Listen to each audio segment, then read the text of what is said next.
दोस्तों नमस्कार, मेरा नाम है मिलाप गुप्ता और आप मुझे देख रहे हैं आपके अपने YouTube चैनल इंग्लिश विद मिलाप पर। दोस्तों आज का हमारा टॉपिक है सिंपल सेंटेंसेस। लेकिन मैं आपको बता दूं कि इससे पहले मैंने part 1 simple sentences part 1 simple sentences part 2 की वीडियोस आप लोगों के लिए बना रखी हैं। अगर आपको ये वीडियो सही से समझनी है तो इससे पहले आप उन वीडियोस को जरूर देखिएगा। उन दोनों वीडियोस का लिंक मैं इस वीडियो के डिस्क्रिप्शन में सबसे ऊपर टॉप पर आपको दे रहा हूं। जाइए, क्लिक कीजिए, उन वीडियोस को सही से देखिए, उसके बाद आप इस वीडियो को बहुत अच्छे से रिलेट कर पाएंगे। लेकिन अब मैं इस वीडियो को शुरू करने से पहले आपसे एक सवाल पूछना चाहता हूं। आप लोगों ने यूट्यूब पर कई सारी ऐसी मार्केट में बुक्स वगैरह देखी होंगी। आपने इंग्लिश बोलने, पढ़ने या लिखने की शुरुआत करने की कोशिश अपनी जिंदगी में कभी कभी ना कभी तो की होगी, और आज भी आप इंग्लिश ही सीखने आए हैं मेरी इस क्लास के अंदर। लेकिन मैं आपसे एक सवाल पूछना चाहता हूं, क्या आप ग्रामर को समझते हैं? आपको क्या लगता है कि ग्रामर यही है? Tenses, modal verbs, active passive, direct indirect, जो भी टीचर को देखो वो आपको यही पढ़ा रहे होते हैं। कोई वर्ब्स के बारे में बताता है, कोई कहता है प्रेपोजिशन को पढ़ लो बहुत काम आएगा, कोई कह रहा है स्ट्रक्चर्स बहुत ही इंपॉर्टेंट होते हैं, इसके बिना आप इंग्लिश ही नहीं बोल सकते, कोई कह रहा है सिंथेसिस ऑफ सेंटेंसेस को सही से सीख लो तो आपकी इंग्लिश में चार चांद लग जाएंगे। कभी आपको adjective, adverbs, error detection, conjunction, word meaning याद करने के लिए कहा जाता है, कहते हैं नाउन क्या है पहले ये जान लो तब आप इंग्लिश के बारे में जानोगे। लेकिन मैं आपको दोस्तों बता दूं कि एक बच्चे को सही इंफॉर्मेशन ना देना भी एक पाप ही है, क्योंकि बच्चे का टाइम वेस्ट होता है। आप एक लेंदी वीडियो देखते हैं जो 1 घंटे की 1.5 घंटे की होती है, पूरी वीडियोस देखने के बाद आपके मन में आधे पौने घंटे के बाद सवाल एक ही आता है कि क्या यहीं से इंग्लिश की शुरुआत होनी चाहिए? तो दोस्तों मैं आपको बताना चाहता हूं कि इंग्लिश की सही शुरुआत करने के लिए, सही स्टार्टिंग करने के लिए आपको इन टॉपिक्स के पीछे भागने की जरूरत नहीं है। ये टॉपिक्स तो खुद ब खुद आपके पीछे भागेंगे, लेकिन इससे भी पहले जो इंग्लिश का बेस मजबूत कर दे उसके लिए मैं कुछ वीडियोस आप लोगों के लिए लगातार बना रहा हूं। आप उन वीडियोस को मेरे चैनल पे जरूर देखिएगा। फिलहाल आज आपका जो टॉपिक है वो है सिंपल सेंटेंसेस का। सिंपल सेंटेंसेस की 2 वीडियो का लिंक मैंने डिस्क्रिप्शन में दिया, जस्ट अभी मैंने आपको बताया। मैं बार बार रिपीट कर रहा हूं, आप उन वीडियोस को जरूर देख लीजिएगा, आपको अंदाजा लग जाएगा कि इंग्लिश की शुरुआत एक्चुअली कहां से करनी चाहिए। आज की वीडियो है हमारी सिंपल सेंटेंस के प्रेजेंट की कैटेगरी 1 और कैटेगरी 2 की। तो चलिए वीडियो को शुरू करते हैं, और मैं आपको आज बताना चाहूंगा कि इंग्लिश की अगर आप शुरुआत कर रहे हैं तो आज आप बिल्कुल सही मुकाम पर और सही वीडियो को सही समय पर देख रहे हैं। चलिए आपको बताते हैं कि इंग्लिश की शुरुआत कैसे की जाए। वीडियो को शुरू करने से पहले एक छोटी सी रिक्वेस्ट और करूंगा आपसे कि अगर आप हमारे चैनल पे पहली बार आए हैं तो चैनल को जस्ट अभी सब्सक्राइब कर लीजिए और बेल आइकन बटन को प्रेस कर लेना, ताकि हर वीडियो का नोटिफिकेशन यूट्यूब टाइम से आपके मोबाइल फोन पे आपको दे दे। वीडियो अच्छी लगे तो वीडियो को एक लाइक जरूर दीजिएगा।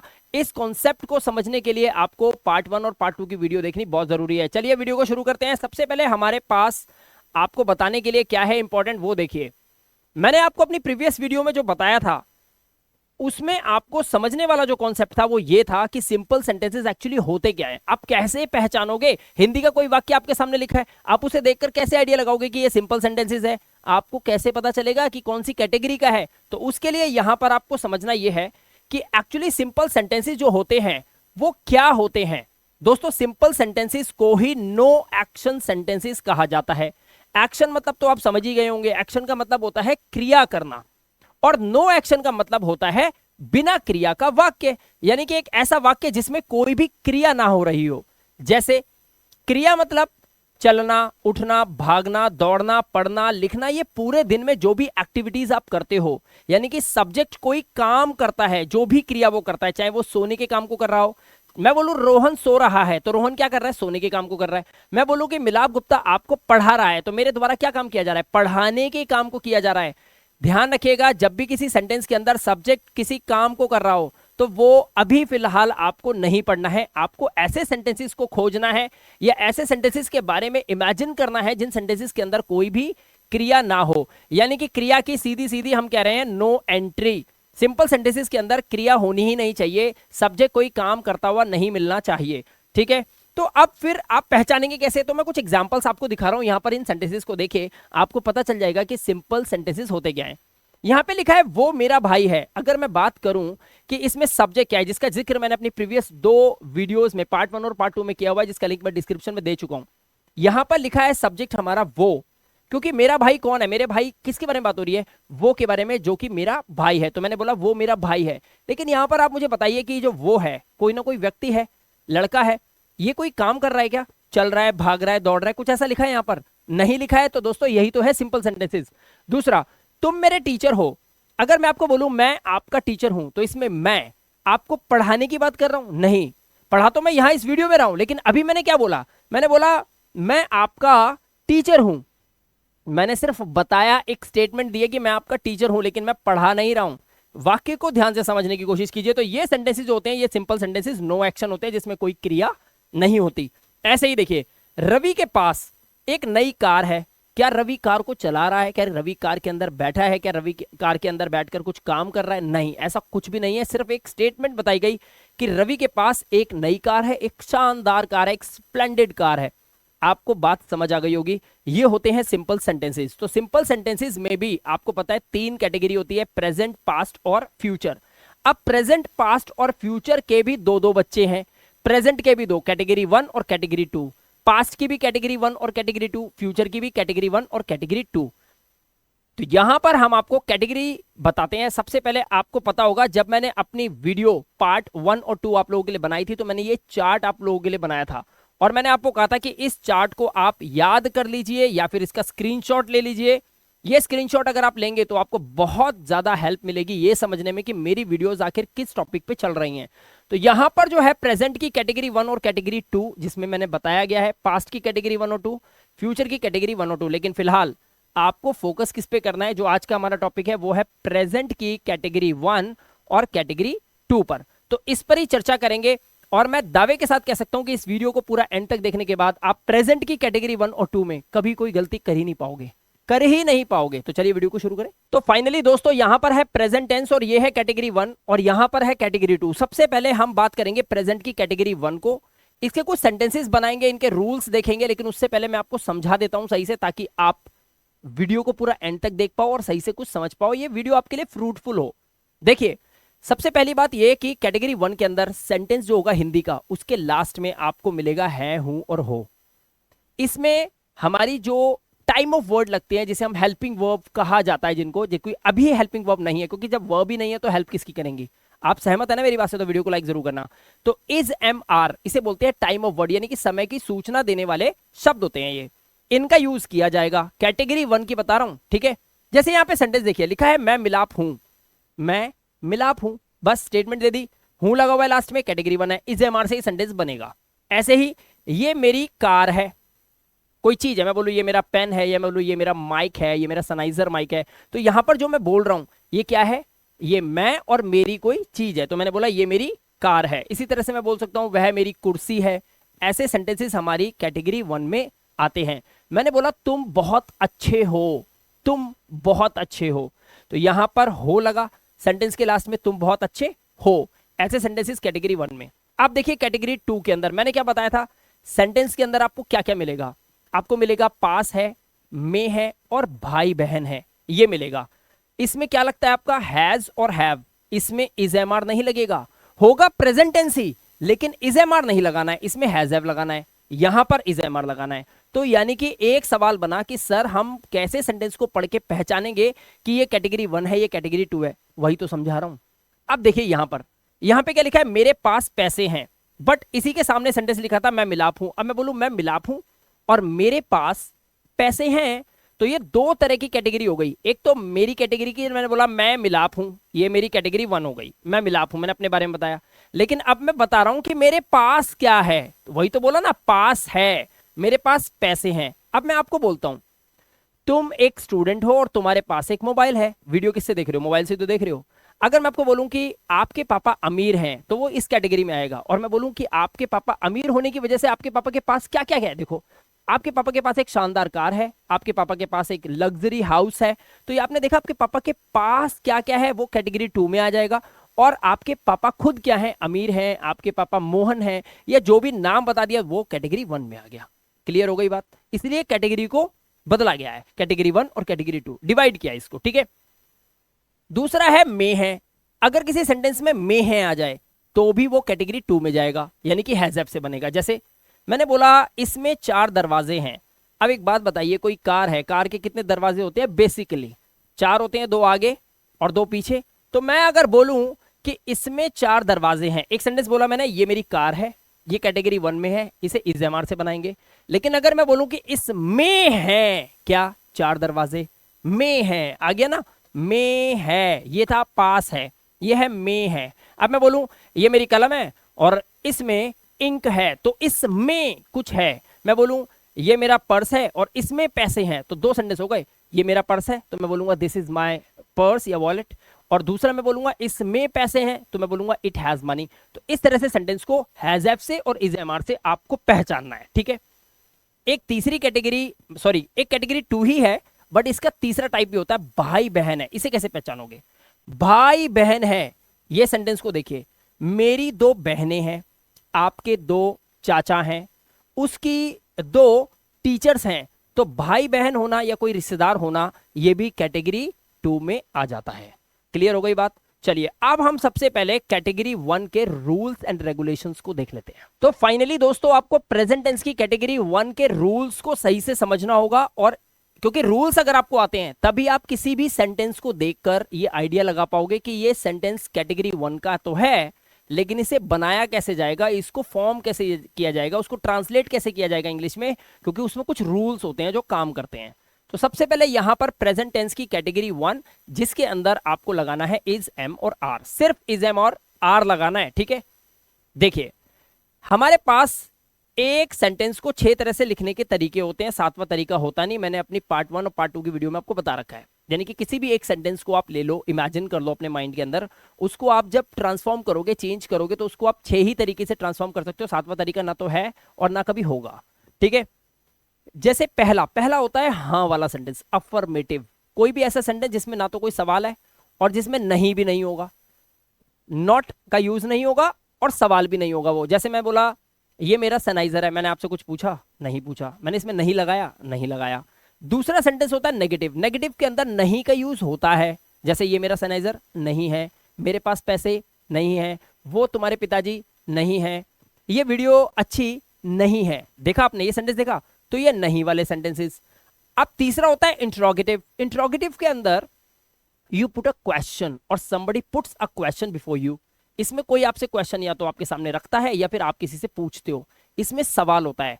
बट ध्यान रखिएगा ये भी इंट्रोगेटिव है, ये भी इंट्रोगेटिव है, ये भी WH फैमिली, ये भी सवाल है और ये भी सवाल है, ये चारों जो देख रहे हो ना आप, ये चारों सवाल हैं। लेकिन आपको इसमें एक पहचान करनी है, बहुत ही अजीबोगरीब बात है, बता रहा हूं ध्यान से सुनना। इंट्रोगेटिव और इंट्रोगेटिव नेगेटिव, इन दोनों के अंदर हमेशा आंसर हां या ना में आ सकता है। ध्यान से सुनना क्या बता रहा हूं, इंट्रोगेटिव और इंट्रोगेटिव नेगेटिव के अंदर हमेशा आंसर हां या ना में आ सकता है। जैसे मैं यहां पर अगर आपसे एक सवाल पूछूं कि क्या ये मेरा पेन है, तो आप क्या बोलोगे? बताओ, हां बोलोगे, आंसर किस में आया? हां में। अगर मैं बोलूं जो मोबाइल आपके हाथ में है, अगर मैं बोलूं क्या वो मेरा मोबाइल है किसका? आपका। और मैं पूछ क्या रहा हूं, क्या ये मोबाइल आपका है, तो आप क्या बोलोगे? हाँ। और अगर मैं बोलूं क्या वो मोबाइल मेरा है, तो आप क्या बोलोगे? ना। तो जिस सवाल का जवाब हाँ या ना में आ सकता है वो इंट्रोगेटिव और इंट्रोगेटिव नेगेटिव, यानी कि थर्ड और फोर्थ। देखो ये था फर्स्ट, ये था सेकंड, ये था थर्ड, ये फोर्थ है, ये फिफ्थ है और ये सिक्स्थ है, 6 हो गए। थर्ड और फोर्थ में कौन सा आएगा? हाँ या ना वाला, ठीक है। अब इसमें देखिए, इसमें मैं बोलूंगा क्या ये पेन मेरा नहीं है, तो भी आंसर होगा हाँ हाँ आपका है, या फिर नहीं आपका नहीं है। क्या वो कार मेरी नहीं है?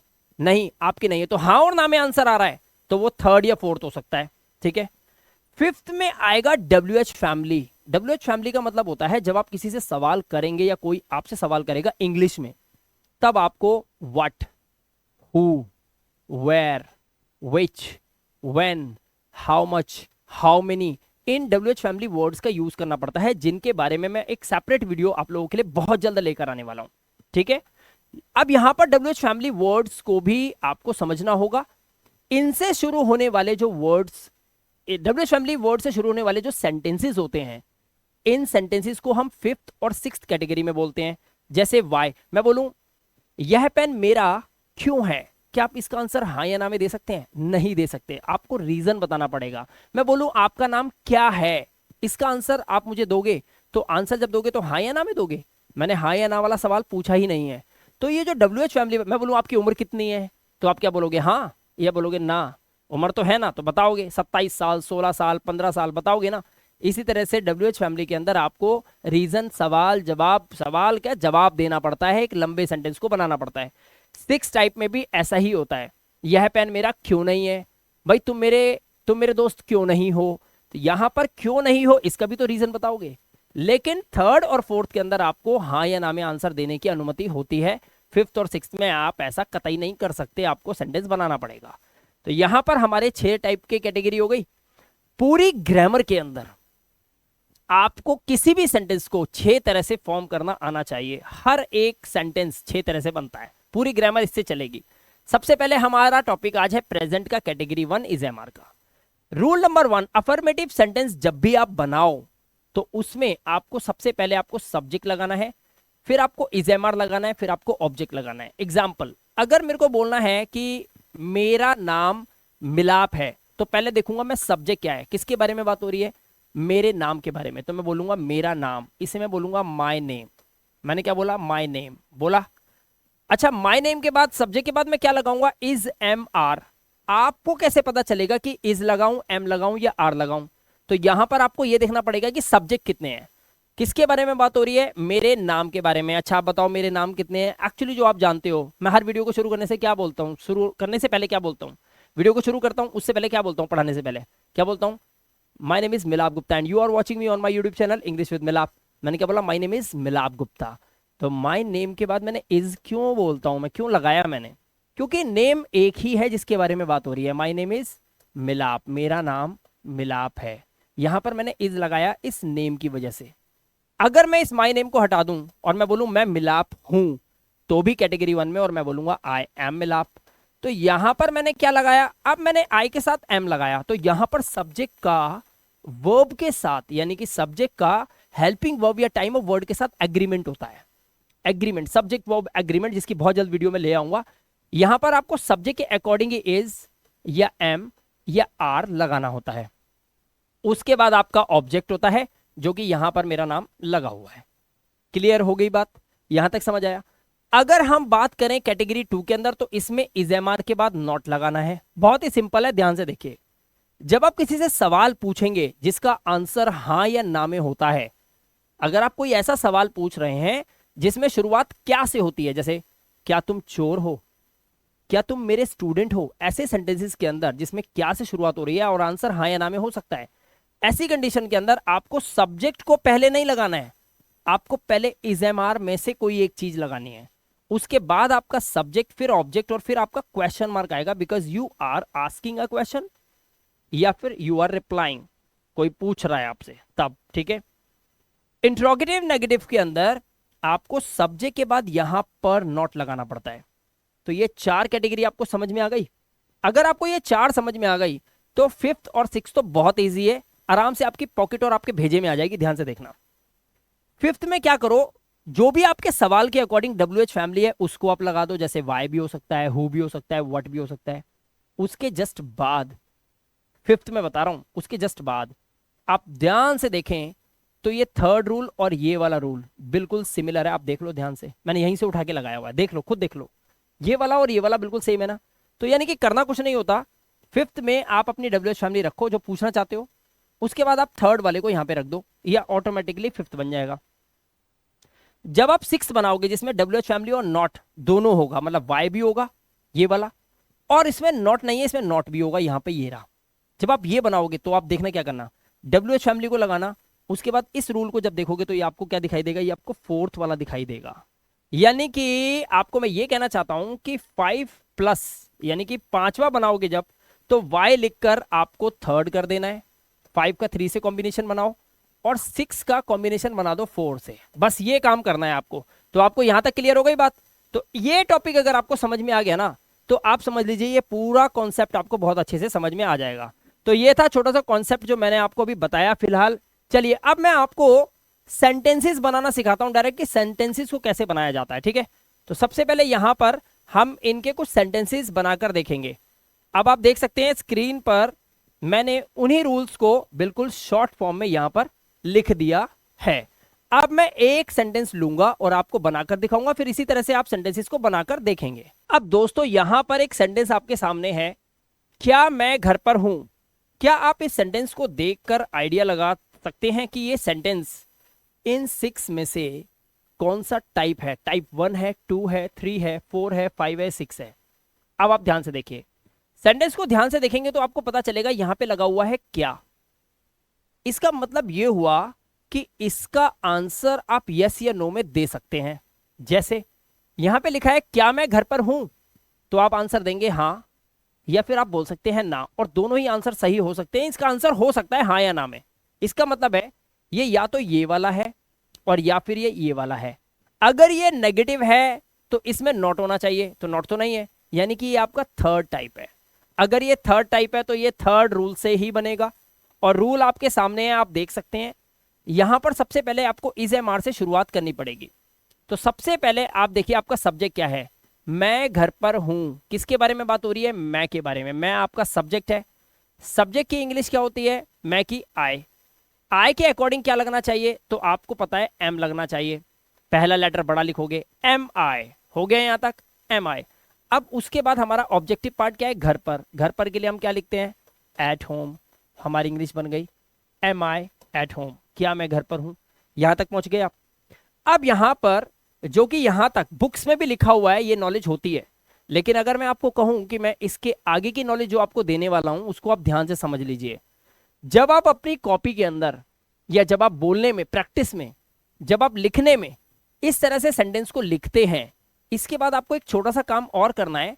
इसका आंसर यस और नो में भी आपको ही देना होगा, और ये आप करिए। अगर आप ऐसा करेंगे तो मैं आपको गारंटी के साथ कह सकता हूं कि आपको इंग्लिश बोलना भी बहुत जल्दी आ जाएगा, और ये आपको ही करना है, ठीक है। अब आपको ये महसूस करना है कि ये सवाल आपसे किसी ने पूछा है। जैसे क्या मैं घर पर हूं, आपने ही लिखा। ये सेंटेंस किसने लिखा है, अभी मैंने लिखा है, मैं ही पढ़ा रहा हूं। इसका आंसर, इसकी इंग्लिश किसने बनाई, मैंने बनाई। अब इसको आंसर भी मैं ही करूंगा ये समझकर कि मुझसे कोई कुछ पूछ रहा है। अब क्या आवाज आ रही है बोर्ड से, क्या मैं घर पर हूं। अब मैं इसे आंसर दूंगा, ध्यान से देखो। मैं बोलूंगा हाँ, उसने बोला क्या मैं बोलूंगा हाँ तुम। ध्यान से देखना, हाँ तुम घर पर हो। मैंने क्या बोला, हाँ तुम घर पर हो। अब मैं इसकी इंग्लिश जब बनाऊंगा, इसकी इंग्लिश, हाँ तुम घर पर हो, तो मैं कैसे लिखूंगा, पहले लिखूंगा यस कॉमा, उसके बाद तुम घर पर हो। अब देखो यहां पर ध्यान देने वाली बात क्या है, ये थर्ड टाइप था, ये थर्ड टाइप था, ये यहीं खत्म हो गया, बना दी इंग्लिश। लेकिन अब ये जो सेंटेंस आया, अब इसको आप चेक करो ये कौन सा है, ये हाँ वाला है, अफर्मेटिव है। तो रूल क्या है, सबसे पहले सब्जेक्ट लगाना पड़ेगा, इसीलिए आपको यस के बाद पहले तुम की इंग्लिश यू लगानी पड़ेगी। अब यू के साथ तो आप एम लगा नहीं सकते, इस भी नहीं लगता। यू के साथ क्या लगता है ये भी आपको पता होना चाहिए, तो यू के साथ आप आर लगाएं।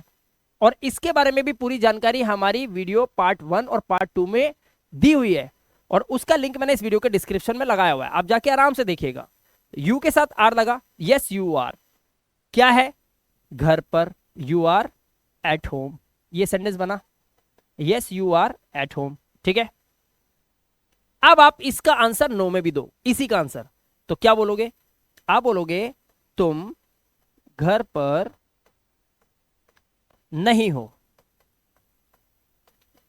अब इसकी इंग्लिश क्या बनेगी, तुम घर पर नहीं हो, तो इसकी इंग्लिश आप बनाओगे यू आर नॉट।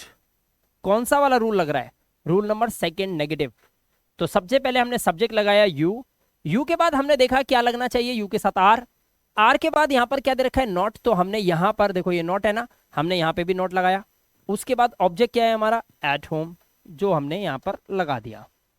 तो आपने देखा मैंने क्या करा, मैंने एक क्या वाला सेंटेंस लिया जिसमें कोई क्रिया नहीं है, ये सिंपल सेंटेंस है, इजेमआर वाला सेंटेंस है। इसका मैंने एक आंसर, इसको पहले इंग्लिश में ट्रांसलेट करा, फिर एक आंसर यस में दिया, उसकी इंग्लिश लिखी, फिर हिंदी में नो का आंसर दिया, और फिर उसकी इंग्लिश लिखी। जब आप ऐसी प्रक्रिया करोगे, जब आप इस तरह से प्रैक्टिस करोगे, तो दोस्तों यकीनन आपको कोई रोक ही नहीं सकता कि आपको इंग्लिश बोलनी ना आए। आपको इंग्लिश बोलने से कोई रोक ही नहीं पाएगा। यही तो हमारे माइंड में चल रहा होता है। सिंपल सी बात है, जब आप ऐसा लिखोगे तो आपको सामने वाले को, उसके सवाल को समझना आ जाएगा। तो जब वो मैं बोलेगा तो आपको आंसर में यू बोलना पड़ेगा, ये भी आपको समझ में आ जाएगा। तो आप सब्जेक्ट को भी चेंज करने लग जाओगे, उसके साथ आप वर्ब भी सही लगाओगे, टाइम ऑफ वर्ड जिसे बोलते हैं हेल्पिंग वर्ब, वो भी सही लगाओगे, और आपका ऑब्जेक्ट भी सही जगह पे आएगा। और आपको प्रैक्टिस में ये भी पता चल जाएगा कि सवाल कैसे पूछते हैं, तो आप सवाल करना भी सीख जाओगे। अब जब वो आंसर देगा, हाँ ना में से कोई एक आंसर तो देगा। अगर मान लो मैं ही आपसे पूछ लूं क्या ये वीडियो अच्छा है, तो आप क्या बोलोगे, हाँ, तो वीडियो को लाइक कर दोगे। अगर मैं बोलूँ क्या ये वीडियो अच्छा है लेकिन आपको समझ में नहीं आया, तो आप बोलोगे नहीं, तो आप वीडियो को डिसलाइक कर दोगे। तो आपने क्या करा, आपने हाँ या ना में मुझे रिप्लाई करा ना, करा। बस इसी तरह से आपको हाँ या ना में आंसर देना आ जाएगा और सवाल भी पूछना आ जाएगा। तो ये प्रैक्टिस से आप सवाल भी पूछ सकते हो और आंसर हाँ या ना में देना भी आप इंग्लिश में सीख सकते हो। तो ये प्रैक्टिस आपको लगातार करते रहना है। ये था मैंने आपको जो तरीका बताया। अब मैं आपको एक कॉन्सेप्ट वाई का भी बताता हूं, ध्यान से देखिए। इसी तरह से वाई का भी एक कॉन्सेप्ट है, हम उस कॉन्सेप्ट को ध्यान से समझेंगे, ठीक है। मैं इस को यहां से रिमूव करता हूं और अब हम वाई के कॉन्सेप्ट को देखेंगे। देखिए, मान लीजिए सवाल है आप मेरे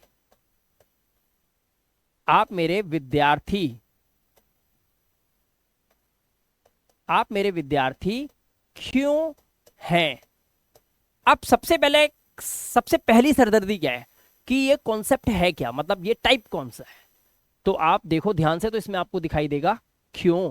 क्या दिखाई दिया, क्यों। तो ये क्यों क्या है, ये क्यों है हमारा ये वाला, और ये क्या है, फिफ्थ टाइप। क्योंकि इंग्लिश क्या होती है, वाई होती है ना। अब क्या इसमें नहीं लगा हुआ है, नहीं लगा हुआ, तो ये वाला तो नहीं है, तो ये फिफ्थ है। अब फिफ्थ के रूल के अकॉर्डिंग सबसे पहले क्यों की इंग्लिश वाई की। जब भी कोई WH फैमिली का कोई सेंटेंस होगा, how, how much, what, who, where, whose, whom, तो सबसे पहले आपकी WH फैमिली आएगी। ध्यान रखना, कुछ नहीं आएगा सब्जेक्ट वगैरह। आप यहां पर देख सकते हो रूल की शुरुआत ही WH फैमिली से है। तो पहले आप लिख दोगे वाई, आपने वाई लिख दिया। अच्छा, वाई के बाद क्या है, ध्यान से देखो, helping verb, time of word जिसे आप बोलते हैं, ठीक है। तो यहां पर इज MR। अब हमारा सब्जेक्ट क्या है, मेरे विद्यार्थी क्यों हो, मेरे विद्यार्थी क्यों हो, कौन, आप क्या है, सब्जेक्ट है, आपके बारे में बात हो रही है। आपकी इंग्लिश क्या होती है, यू, तो यू के अकॉर्डिंग आप क्या लगाते हैं, आर, तो आप बोलेंगे वाई आर यू। यहां तक लिखा आपने, वाई आर यू, आप क्यों हो, क्या, मेरे विद्यार्थी, ये हमारा क्या है, ये हमारा ऑब्जेक्ट है। वाई आर यू माई, और विद्यार्थी के लिए student, why are you my student. आप यहां तक पहुंच गए, why are you my student. अब इसका रिप्लाई कैसे करना है आपको, बहुत ही सिंपल है, मैं आपको बताता हूं। देखो, किसी ने पूछा आप मेरे विद्यार्थी क्यों हैं, आप आंसर दो। आप बोलो मैं आपका विद्यार्थी हूं। अब आप लगाएंगे क्योंकि मैं आपका विद्यार्थी हूं, क्योंकि, और फिर मैं बोलूंगा मेरी मर्जी। मैं आपको आगे कुछ नहीं बताना चाहता, मैं सिर्फ इतना बोलूंगा मैं आपका विद्यार्थी हूं क्योंकि मेरी मर्जी। अगर मुझे इसकी इंग्लिश बनानी है तो मैं क्या करूंगा, सबसे पहले बोलूंगा मैं आपका विद्यार्थी हूं, तो मैं बोलूंगा आई एम। यहां से यहां तक आपको सेंटेंस पहचानना पड़ेगा। हर एक बार जब आप सेंटेंस को चेंज करते हैं, सेंटेंस खत्म होता है, तब आप उस सेंटेंस को पहचानेंगे कि इसमें से कौन सी कैटेगरी का है। ये कैटेगरी वन का ही है, बट ये टाइप भी वन है। कैटेगरी 1 की टाइप्स हैं, ये टाइप 1 का है जिसमें अफर्मेटिव बात कही जाती है, हाँ वाली। मैं आपका विद्यार्थी हूं, मैंने मान लिया, तो मैं बोलूंगा आई एम योर स्टूडेंट, मैं आपका विद्यार्थी हूं, आई एम योर स्टूडेंट। अब क्योंकि की इंग्लिश क्या होती है, क्योंकि की इंग्लिश होती है because, BECAUSE, because I am your student because, और मेरी मर्जी के लिए आप यूज करते हैं it is up to. It is up to का मतलब होता है मर्जी, इट इज अप टू, और मेरी मर्जी के लिए हम लगा देते हैं मी। अगर आपको बोलना है तेरी मर्जी तो आप इट इज अप टू लिखकर यू लिख देना। अगर आपको बोलना है उसकी मर्जी, वो लड़का है, तो आप it is up to him लिख देना। अगर आपको उसकी मर्जी के लिए कोई लड़की के लिए बताना है तब आप लिखेंगे it is up to her, तो यहां पर हर आ जाएगा, है ना। यहां पर हिम भी आ सकता है। अगर उनकी मर्जी ज्यादा लोग हैं तो आप बोलेंगे it is up to them. अगर वो जैसे बोलना है हमारी मर्जी तो आप बोलेंगे it is up to us. तो इस तरह से आप इनका यूज कर सकते हैं यहां पर इट इज अप टू लगाकर। तो आई होप आपको प्रेजेंट की कैटेगरी 1 के 6 टाइप के सेंटेंसेस को इन रूल्स के अकॉर्डिंग बनाना आ जाएगा। आई होप आप समझ गए मैं आपको क्या कहना चाह रहा हूं। अब मैं आपको लेके चलता हूं प्रेजेंट की कैटेगरी 2 में, जहां पर हैज और हैव का यूज किया जाता है। तो सबसे पहले आपको प्रेजेंट की कैटेगरी 2 में रूल्स समझने होंगे उनके सेंटेंसेस को बनाने से पहले। सेंटेंस में पास है, में है और भाई बहन है आएगा, ये मैं आपको पहले भी बता दिया और अभी मैं आपको एग्जांपल्स दिखाऊंगा। रूल क्या है, कहता है हैज और हैव का यूज होगा। अब याद रखना, अब इज एम आर का कोई काम नहीं है, ठीक है, जरूरी नहीं है प्रेजेंट लिखा है तो इज एम आर ही आएगा, इज एम आर का कोई काम नहीं है, अब हैज हैव का काम है। कैटेगरी टू, सबसे पहले हमारा रूल है सब्जेक्ट, सब्जेक्ट के बाद हमें हैज हैव लगाना है, और हैज और हैव में भी आपको ये याद रखना है कि ही, शी और इट, और कोई एक अगर नाम आएगा ध्यान रखना तो उनके साथ आपको लगाना है हैज, ठीक है। और इसके अलावा आई, यू, वी, दे और दो नाम या दो से ज्यादा नाम आए तो उनके साथ आपको लगाना है हैव। हैव कहाँ लगेगा? आई के साथ, यू के साथ, ठीक है, वी के साथ, दे के साथ और दो नाम के साथ, ठीक है, कोई दो नाम होंगे तो इनके साथ हैव लगेगा। यहां पर एक और कॉन्सेप्ट है जो समझना होगा, जब आप इसका नेगेटिव बनाते हैं तो नेगेटिव के अंदर आपको हैज नॉट या फिर हैव नॉट नहीं करना है, जैसे आपने इज नॉट, एम नॉट और आर नॉट को आराम से कर दिया था, मतलब इज एम आर के बाद तुरंत नॉट लगा दिया। यहां ऐसा नहीं करना है, यहां थोड़ा सा समझना होगा भाई, ये रूल यूज होता है प्रेजेंट परफेक्ट टेंस में, टेंसेस के अंदर अभी आप टेंस में नहीं आए हो, यहां पे तो वर्ब है ही नहीं, क्रिया नहीं है, ये सिंपल सेंटेंसेस है, तो यहां पर ये कॉन्सेप्ट नहीं चलेगा, ध्यान रखना। यहां पर हैज नॉट की जगह आपको बोलना पड़ेगा डज नॉट हैव, क्या बोलना पड़ेगा? Does not have. और हैव नॉट की जगह आपको लिखना पड़ेगा डू नॉट हैव। तो आपके पास दो ही कॉन्सेप्ट है, दो ही तरीके हैं। हैज के लिए आप लिखेंगे, मैं अब इसको रब करता हूं क्योंकि मैंने यहां तक आपको अच्छा समझाया है। अब देखिए यहां पर क्या बता रहा हूं, ध्यान से देखिए। हैज के कॉन्सेप्ट में आप बोलेंगे डज नॉट हैव, ये कॉम्बिनेशन रहेगा आपका डज नॉट हैव का, ठीक है।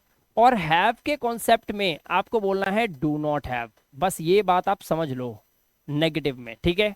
जब आप सवाल पूछोगे तो भी हैज हैव बाहर नहीं आएगा, आपका डू डज आएगा। जब आप इंटरोगेटिव नेगेटिव करेंगे तो डू डज के बाद यहां सब्जेक्ट के बाद यहां नॉट रहेगा। ऐसे ही जब आप WH फैमिली बना रहे थे अभी तो उसके बाद आप इज एम आर लगा रहे थे, यहां पर हैज और हैव नहीं आएगा, पहले आपको डू डज से देखना पड़ेगा क्या लगाना है, उसके बाद यहां पर आपका हैव रहेगा। इसी तरह से यहां पर भी डू डज और उसके बाद आपका यहां पर हैव रहेगा। अगर मैं आपको बहुत ही सिंपल वे में समझाऊं तो वो ये कहना चाहता हूं कि जब आप पहला टाइप बनाओ तो आप ये देख लेना कि आपको हैज लगाना है या हैव लगाना है, बस इसके बाद आपको सिर्फ डू डज का डिसाइड करना है। क्वेश्चन और नेगेटिव सब में देख लो आप, हैव ही दिखेगा आपको, ये देखो हैज है ही नहीं, हैज का काम ही नहीं है, ये देखो हैव, ये देखो हैव, ठीक है। हैज का रोल ही नहीं है, हैज का रोल कहां है? सिर्फ हाँ वाले सेंटेंस में। तो एक चीज क्लियर हो गई ना, कोई डर बचा? अब नहीं बचा, सिंपल सा क्लियर बात है। और दूसरी एक और बात बताऊं और आसानी से, कि हैज के लास्ट में क्या लगता है? एस, और डज के लास्ट में क्या लगता है? एस, इसलिए ये दोनों दोस्त हैं। अगर हैज का नेगेटिव बनाओ तो डज से शुरू करना, डू से शुरू मत करना, ठीक है। और हैज किनके साथ लगता है ये अगर आपको समझना है तो ये समझ लो कि जिनके लास्ट में जो इज के साथ लगते थे, क्योंकि इज के लास्ट में भी एस है, हैज के लास्ट में भी एस है, जिनके साथ इज लगाते थे उन्हीं के साथ हैज लगा देना। क्लियर हो गई बात? आई के केस में आपको हैव लगाना पड़ेगा क्योंकि एक्सेप्शनल केस है, ठीक है। तो यहां था हमारा रूल जो आपने देख लिया, आपकी आंखों के सामने है। अब मैं यहां पर आपको कुछ सेंटेंसेस बनाकर दिखाऊंगा, ध्यान से देखना, ठीक है। अब देखिए, अब यहां पर सबसे पहले हम लेते हैं पास है वाला सेंटेंस। मान लो मैं बोलूं कि क्या मेरे पास, क्या मेरे पास, क्या मेरे पास किताब है, मान लो मेरे को ये बोलना है क्या मेरे पास किताब है, ठीक है, क्या मेरे पास किताब है। अब यहां पर आपको ये समझना है कि इसमें सब्जेक्ट क्या है, बात किसकी हो रही है? मेरे की। क्या मेरे पास किताब है, वो कौन है जिसके पास किताब है? तो मैं, है ना। बच्चों को लगता है मेरे की इंग्लिश यहां पर माय आएगी, बट ऐसा है नहीं। क्यों? वो इसलिए कि किताब किसके पास है, वो कौन है जिसके पास किताब है। तो आपका आंसर क्या होगा बताओ? वो कौन व्यक्ति है जिसके पास किताब है? तो आप बोलोगे सर आप, यानी कि मैं। इसीलिए यहां पर मेरे की इंग्लिश क्या आएगी? आई आएगी। ये बात क्लियर हो गई। अब क्योंकि ये क्या लगा हुआ है, इसका आंसर हाँ या ना में आ सकता है, सोच के देखिए, आ सकता है। यानी कि ये हमारा थर्ड टाइप है, ठीक है।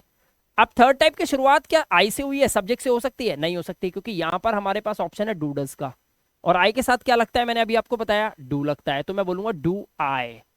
और डू आई और सब्जेक्ट के बाद क्या लगेगा? हैव, तो मैं बोलूंगा do I have, do I have, इसका मतलब हो गया, डू आई हैव का मतलब हो गया क्या मेरे पास है, डू आई हैव क्या मेरे पास है, क्या, किताब, तो मैं बोलूंगा अ बुक, एक किताब, do I have a book क्या मेरे पास एक किताब है।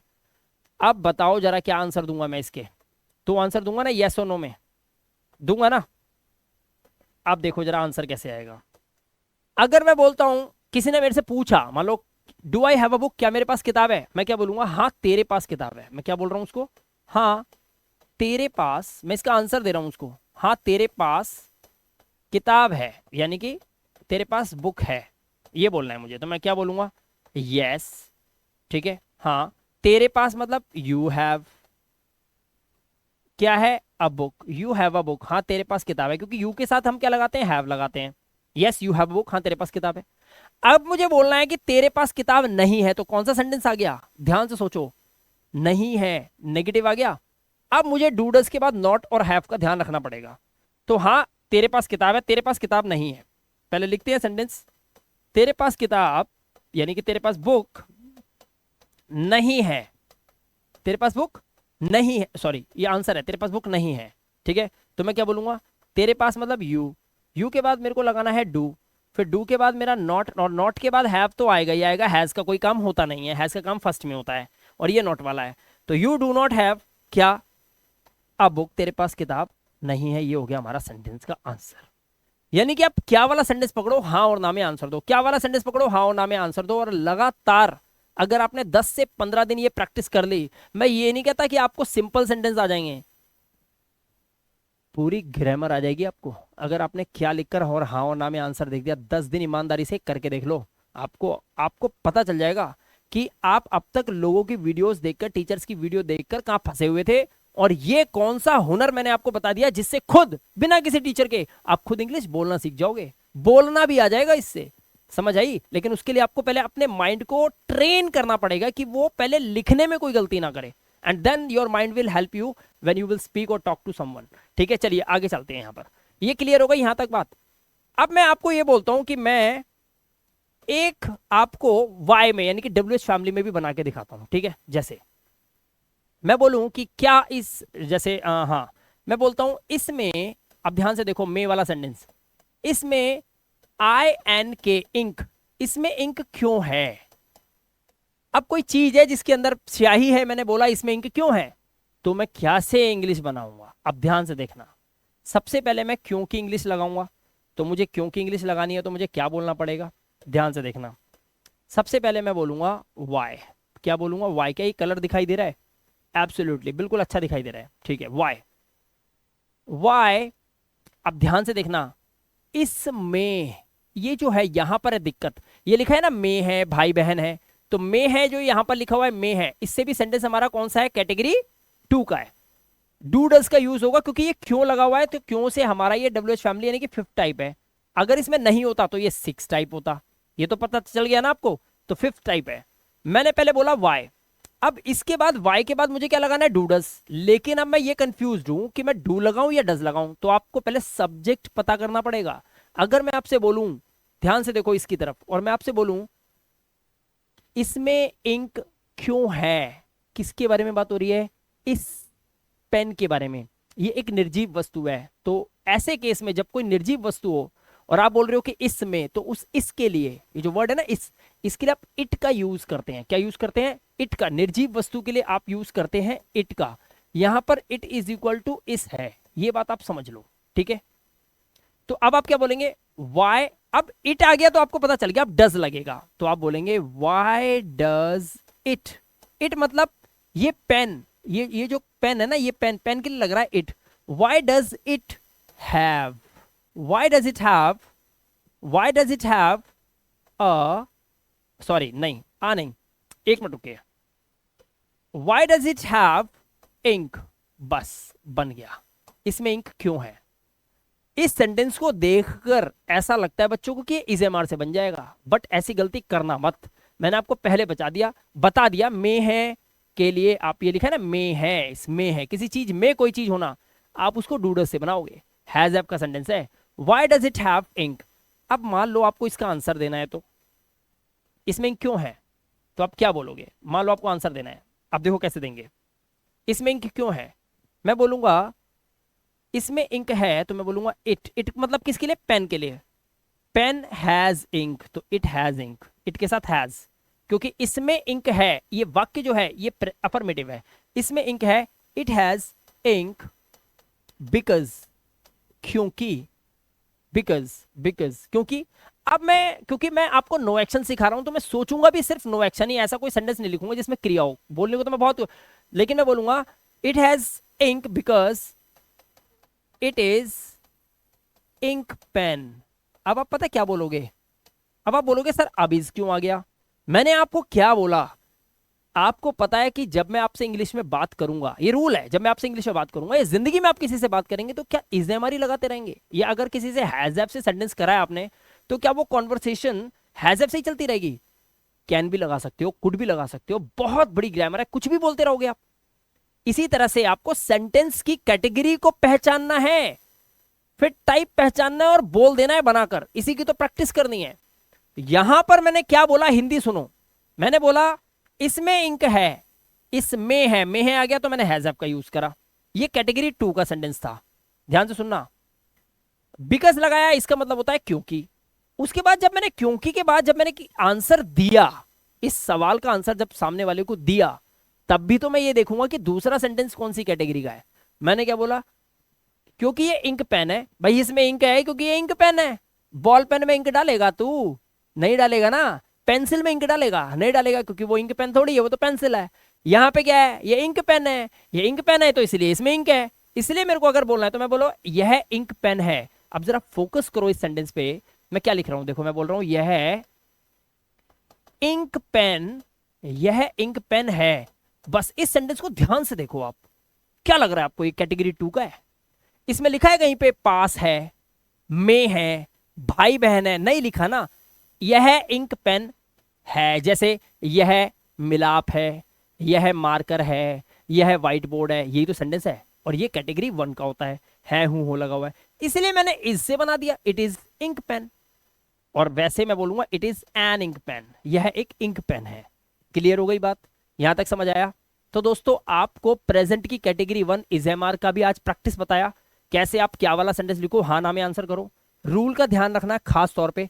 ऐसे ही प्रेजेंट की कैटेगरी 2 के अंदर हैज हैव डू डज का यूज किस तरह से आपको करना है वो भी आपको बता दिया, और क्या क्या नहीं करना है वो भी बता दिया। हैज नॉट और हैव नॉट मत लगाना। हैज नॉट नहीं होगा, आपको बोलना है हैज डज नॉट हैव, फिर हैव डू नॉट हैव, ये करना है। ठीक है, मेरी तरह बोलने लगोगे एक दिन, अगर लगातार फॉलो करते रहोगे तो ये टॉपिक आपको क्लियर हो गया। चलिए अब मैं आपको इसके अलावा थोड़ा सा छेड़ देता हूं लास्ट में।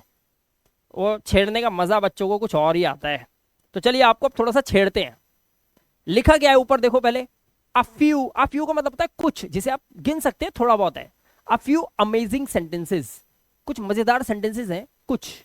अ फ्यू, जैसे ये सेंटेंस देखो, मैंने आपको अभी क्या बोला? मैंने आपको बोला कि मैं जो आपको पढ़ा रहा हूं वो है नो एक्शन, मतलब ऐसे सेंटेंसेस जिसमें सब्जेक्ट कोई काम नहीं करता। अब यानी कि क्रिया नहीं आनी चाहिए, चलना उठना भागना दौड़ना खाना पीना सोना लेटना खुजाना, ये नहीं आना चाहिए। क्या लिखा है? क्या उसके कपड़े, क्या उसके कपड़े फटे हुए हैं? क्या उसके कपड़े फटे हुए हैं? अब यहां पर देखना, फटे हुए, ये जो फा है फटे हुए, फटना, फटने की इंग्लिश पता क्या होती है? क्या होती है बताओ? टीयर। जब आप किसी कागज को फाड़ते हो तो टीयर बोलते हो। टीयर की थर्ड फॉर्म क्या होती है? टॉर्न होती है। यानी कि ये एक क्रिया है, ये एक वर्ब की फर्स्ट फॉर्म है, इसकी सेकंड फॉर्म होती है टोर और थर्ड फॉर्म होती है टॉर्न। ठीक है, ये सेकंड फॉर्म होती है, ये वर्ब की थर्ड फॉर्म होती है। तो यहां पर क्रिया लगी हुई है फटना, लेकिन आपको ये नोटिस नहीं करना कि सेंटेंस में वर्ब लगी है कि नहीं लगी, ये देखना है कि सब्जेक्ट उस काम को कर रहा है कि नहीं कर रहा। मैंने आपसे क्या शर्त बोली थी कि सब्जेक्ट कोई क्रिया ना करे। ये सेंटेंस आपका सिंपल सेंटेंस कैटेगरी 1 2 कुछ भी हो सकता है। तो अब आप बताओ मेरे को कि यहां पर क्रिया तो लगी हुई है। ऐसे यहां पर शाहरुख सोया हुआ है, सोना, सोने की इंग्लिश क्या होती है? सोने की इंग्लिश होती है स्लीप, और इसकी सेकंड फॉर्म होती है स्लैप्ड। क्या होती है? स्लैप्ड। और थर्ड फॉर्म भी इसकी स्लैप्ड ही होती है ना? ये वर्ब की फर्स्ट फॉर्म है, ये वर्ब की सेकंड फॉर्म है, ये वर्ब की थर्ड फॉर्म है। अब मुझे यहां पर बताओ, आप यहां पे लगी है क्रिया सोना, तो क्या ये एक्शन सेंटेंस है या ये नो एक्शन है? इसे इज एम आर में बनाया जा सकता है। सोचो, अमेजिंग क्लास बता रहा हूं तुम्हें मैं, क्या है ये? आप टेबल के नीचे छुपे हुए हैं। छुपना पता है क्या होता है? छुपने, हाइड एंड सीक खेला है कभी बचपन में? हाइड, हिड, हिडन, वर्ब की सेकंड और थर्ड फॉर्म होती है। हाइड मतलब छुपना, ये भी एक क्रिया है, यहां पे लगा हुआ है। इसी तरह से क्या उसके हाथ में मरा हुआ चूहा है? मरना, मरना क्रिया है। डाई, डाई मतलब मरना और ये क्रिया है। Die, died, died. क्लियर हो गई बात? है ना क्रिया? ये सभी क्रिया लगी हुई हैं। तो क्या क्रिया लगने से ये सेंटेंस एक्शन हो गए? इन्हें आप इज एम आर में, हैज एम में नहीं बनाओगे। अब भाइयों ये गलती भूल के भी मत करना। आपको सिर्फ ये देखना है कि क्या सब्जेक्ट इस काम को कर रहा है, सिर्फ इतना देखना। अब देखो ध्यान से, लिखा है क्या उसके कपड़े फटे हुए हैं। अब एक बताओ, क्या कोई कपड़े फाड़ रहा है? क्या ये अपने कपड़े खुद फाड़ रहा है? नहीं। आप अगर देखें तो आपको पता चलेगा कपड़े तो ऑलरेडी फटे हुए हैं। जैसे आपकी कमीज में एक छेद है और मैं आपसे बोल रहा हूं कि आपकी कमीज फटी हुई है, आप फाड़ रहे हो क्या उसको? आप कुछ कर रहे हो ऐसा? नहीं, वो ऑलरेडी फटी हुई है। मैंने तो सिर्फ अवस्था बताई है कि ये फटी हुई है। ऐसे सेंटेंस भी सिंपल सेंटेंसेस होते हैं, ध्यान रखना।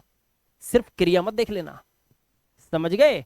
यहां पर भी शाहरुख सोया हुआ है। अब एक शाहरुख है, लेटा है, शाहरुख खान ही समझ लो, लेटे हुए हैं शाहरुख खान जी, सो रहे हैं। अभी तो बोल रहा हूं सो रहे हैं, लेकिन जब मैं आया मैंने बोला अरे शाहरुख सोया हुआ है। वो सो नहीं रहा है, मैंने ये नहीं बोला, मैंने बोला सोया हुआ है। एक अवस्था है जिसमें वो पड़ा हुआ है। ध्यान से नोटिस करो इन चीजों को। शाहरुख सोने के काम को कर नहीं रहा है, वो सोया हुआ है। इसी तरह से यहां पर आप टेबल के नीचे छुप नहीं रहे हो, छुपे ही हुए हो। जैसे किताब मेज के नीचे पड़ी हुई है, पढ़ नहीं रही है जाके पढ़ जाएगी, वो पड़ी ही हुई है। अब मैं बोलूं आपसे कि मोबाइल का है, मैं बोला मोबाइल तो आपके हाथ में पड़ा हुआ है, आपके हाथ में ही पड़ा हुआ है वो, आप उसे ले नहीं रहे अब, या वो जा नहीं रहा आपके हाथ की तरफ। चीजें समझना। ऐसे ही उसके हाथ में मरा हुआ चूहा है, मर नहीं रहा है चूहा, या वो मार नहीं रहा है चूहे को। एक चूहा है जो मरा हुआ है और वो उसके हाथ में मरा हुआ चूहा पड़ा हुआ है। सेंटेंस नो एक्शन है, ध्यान रखना। ये क्रिया वाले सेंटेंस नहीं है, इसलिए सोचा जाते जाते आपको छेड़ दूं, कहीं आप सोचो कोई आपको पागल बनाए। और आप मिलाप गुप्ता की क्लास में सीख रहे हो यार, ऐसे कोई आपको लल्लू कैसे बना देगा? ध्यान से देखना। क्या उसके कपड़े फटे हुए हैं? ऐसे सेंटेंसेस की इंग्लिश कैसे बनाओगे? ध्यान से देखो, बहुत ही सिंपल है। आज के बाद कभी गलती नहीं होगी। चलिए बना के देखें। कलर चेंज करते हैं पेन का। चलो ये कलर लेते हैं, स्टार्ट करते हैं।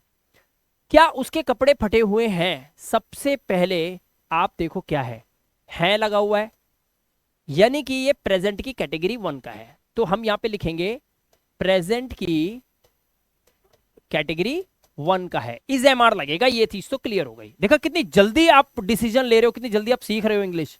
इज एम आर लगेगा। फिर आपने देखा क्या लगा हुआ है, इसमें नहीं तो नहीं है, नहीं है, तो ये थर्ड टाइप हो गया, ये भी पता चल गया। यानी कि सेंटेंस की शुरुआत इज एम आर से ही होगी। बात किसकी हो रही है? फटा हुआ क्या है? उसके कपड़े, है ना? ठीक है, तो हम क्या बोलेंगे? हम बोलेंगे आर। उसके के लिए लड़का है तो हिज, और कपड़े के लिए क्लोथ्स। क्या उसके कपड़े? Are his clothes, are his clothes. क्या उसके कपड़े? ये हो गया हमारा आर। क्यों लगा आर? क्योंकि कपड़े ज्यादा हैं, क्लोथ्स। ठीक है, क्लोथ माने तो वो कपड़ा होता है जो सिला हुआ ना हो। क्लोथ्स माने एक या जो जितने मर्जी हो, लेकिन वो कपड़े ही होते हैं। ठीक है, कपड़ा बोला है कभी? कपड़ा, मम्मी बोलती है जा छत पे जाके कपड़े लिया। चाहे आपकी एक शर्ट छत पे सूख रही हो, आप उसे ये नहीं बोलोगे जाके कपड़ा लिया। रुमाल भी रखा हो तो कपड़े बोला जाएगा। क्लोथ मतलब होता है बिना सिला हुआ कपड़ा, और रुमाल भी किनारों से सिला हुआ होता है, इसलिए उसे क्लोथ्स ही बोलेंगे। ध्यान रखना ये बात। और ये ऐसा नहीं है कि ज्यादा है। ठीक है, तो क्या उसके कपड़े फटे हुए हैं? Are his clothes. और फटे हुए के लिए स्पेशल आप क्या लगाएंगे? वर्ब की थर्ड फॉर्म लगा देंगे। फटे हुए यानी कि टॉर्न। आप क्या बोलेंगे? Torn. Are his clothes torn. क्या उसके कपड़े फटे हुए हैं? ये बन गया इंग्लिश। ठीक है, ऐसे ही यहां पर शाहरुख सोया हुआ है।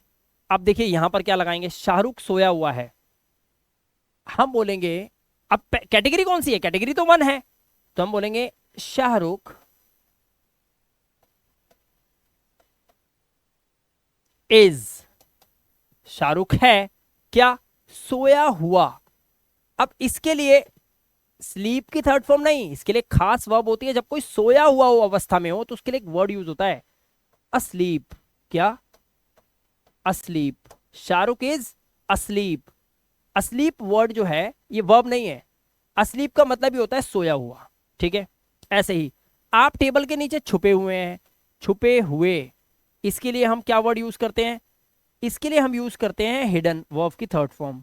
बस आप टेबल के नीचे छुपे हुए हैं तो पहले आपकी इंग्लिश यू आर क्या है? छुपे हुए, तो हिडन.